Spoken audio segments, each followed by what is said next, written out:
Olá, eu posso ler para você? Isaac teve que esperar 60 anos para ter um filho, mas quando isso aconteceu, nasceu não apenas um, mas dois.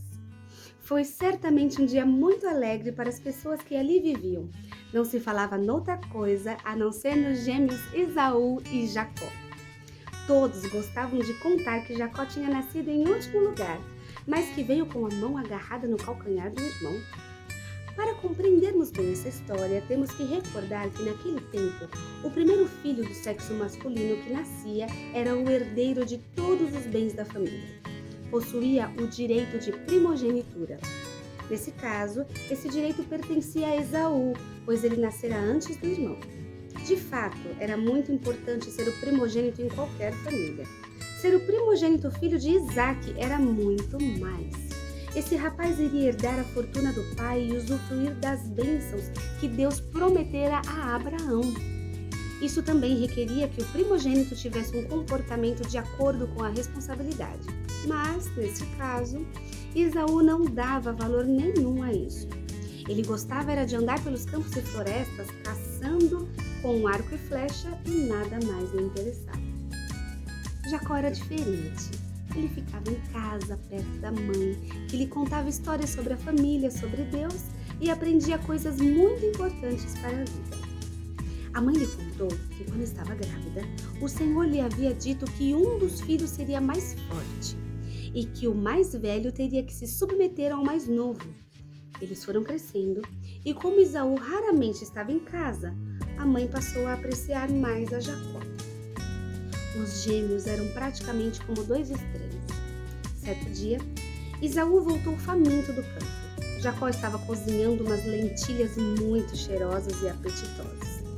Quando o irmão lhe pediu daquela comida, Jacó pensou em aproveitar a fome do irmão para fazer um contrato com ele. Está bem, eu lhe dou comida, mas em troca recebo a sua primogenitura. Sem pensar nas consequências, Esaú aceitou, enquanto estendia a mão para receber um prato cheio. Jacó aproveitou a oportunidade que tanto desejava e o fez jurar que todos os seus direitos de primogenitura iriam para ele. Mais tarde, Esaú percebeu o erro. Como foi possível ter trocado tanta coisa por um prato de lentilhas? É possível que, arrependido, tenha chorado e implorado ao irmão que anulasse o contrato, mas Jacó não cedeu. Esse perigo que ele correu, também podemos correr. Trocarmos as bênçãos de Deus por um prazer passageiro.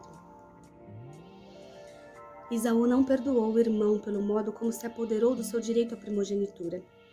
Jacó também não se sentia muito feliz com o que tinha feito, até porque não sabia como é que o pai iria reagir quando soubesse disso. À medida que o tempo passava, os gêmeos iam se distanciando. Esaú andando pelos campos, Jacó permanecendo junto com a família. Isaac envelheceu e já tinha muita dificuldade para enxergar. Sentindo que poderia morrer em breve, chamou Esaú para conversar. Pediu-lhe que fosse ao campo pegar uma caça com a qual deveria preparar uma refeição. Nessa ocasião, o pai lhe daria a bênção que lhe pertencia por ser o mais velho. Depois poderia morrer em paz. Esaú saiu correndo, mas Rebeca, que ouviu a conversa, contou a Jacó e juntos combinaram de enganar o velho pai. Rebeca mandou Jacó ir ao rebanho buscar 2 cabritos, com os quais ela faria um guisado para ele levar ao pai. Assim, o pai iria abençoá-lo em lugar de Esaú. Mas Esaú é peludo, disse Jacó com medo de ser descoberto. Então, seguindo a orientação de Rebeca, ele vestiu as roupas de Esaú, cobriu os braços e o pescoço com a pele do cabrito, para o caso de Isaac tocá-lo. Ao entrar na tenda, quando o pai lhe perguntou quem era, ele respondeu: "Sou Esaú, o seu filho primogênito." Jacó mentiu, imitando a voz do irmão. "Pai, fiz o que me mandou.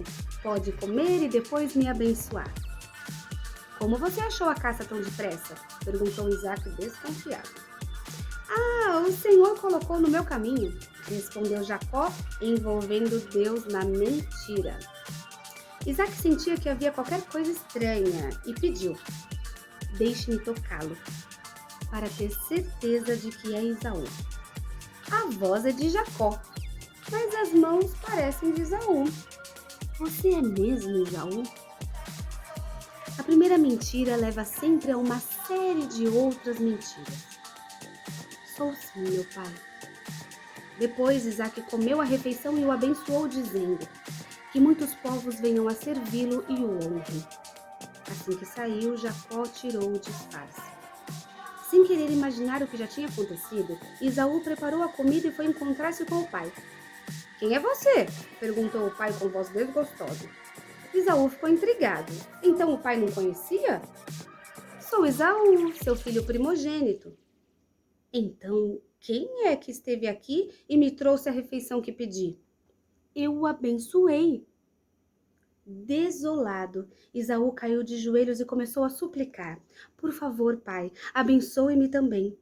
Mas Isaque não podia voltar atrás. Então Esaú, odiando o irmão, pensou: o meu pai vai morrer em breve e depois matarei Jacó. Com medo, Jacó fugiu para Harã, para a casa do tio Labão, a conselho de Rebeca. O preço que ela teve que pagar pelo seu engano foi nunca mais poder ver o filho. Jacó, por sua vez, também perdeu um lar e a companhia da mãe. Sofreu solidão e angústia durante muitos anos, sentindo medo e remorso pela fraqueza. Muito bem. Uma história muito bonita, alegre no começo, que termina muito triste por causa do engano e da mentira. Que Deus nos livre de ser mentirosos, porque realmente uma mentira chama outra e uma ruína leva a outra ruína. Que a gente possa aprender. Essa história aconteceu de verdade, está escrita e registrada na Bíblia. Nossos irmãos, Esaú e Jacó, erraram muito, mas que a gente venha a aprender com eles e não venha a errar assim, dessa forma. A nossa carne ela é fraca e às vezes a mentira vem na ponta da nossa língua. Mas a gente tem que pedir a Deus força para agir de forma correta. Vamos orar e pedir ao Senhor força? Senhor, muito obrigado a Deus por essa história, porque o Senhor nos mostra tantos ensinamentos muito importantes aqui. Deus, nos ajuda, Senhor, a escolhermos sempre a verdade. E que, Senhor, essa verdade tenha a consequência que ela tem que ter, que é a consequência da verdade, porque a consequência da mentira, ela é muito dolorosa. Deus, então, Senhor, nos livra, Senhor, do engano de Satanás, quando a mentira chegar na ponta da nossa língua, Deus. Em nome de Jesus, Pai, nos ajuda e nos orienta. Amém. Muito bem. Que o Senhor nos ajude e nos oriente. Um beijo para você e eu te espero no próximo capítulo para a gente continuar essa história, porque ainda tem pano para manga aqui, viu? Um beijo.